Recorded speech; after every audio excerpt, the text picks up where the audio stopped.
জানাজা নামাজের দোয়া।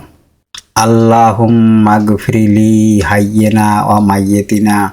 হে আল্লাহ, আমাদের জীবিত ও মৃত্যু, ওয়া শাহিদিনা ওয়া গায়েবিনা, যারা উপস্থিত ও অনুপস্থিত, ওয়া সগীরিনা ওয়া কাবীরিনা, আমাদের ছোট ও বড়, ওয়া যাকারিনা ওয়া উনসানা, আমাদের পুরুষ ও নারীদের ক্ষমা করুন।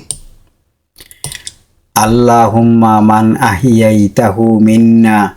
হে আল্লাহ, আমাদের মধ্যে যাকে তুমি জীবিত করো, ফা আহিহি আলাল ইসলাম, তাকে ইসলামের উপর জীবিত করো। ওয়ামান তাওয়াফাইতাহু মিন্না, এবং আমাদের মধ্যে যাকে তুমি মৃত্যু দাও, ফাতাওয়াফাইতাহু আলাল ঈমান, তাকে ঈমানের উপরে মৃত্যু দাও। আল্লাহুম্মা লা তাহরিমনা আজরাহু। হে আল্লাহ, আমাদেরকে তাদের প্রতিদান থেকে বঞ্চিত করো না। ওয়ালা তুদিল্লানা বা'দাহু, এবং তাদের পরে আমাদেরকে বিপদগামী করো না।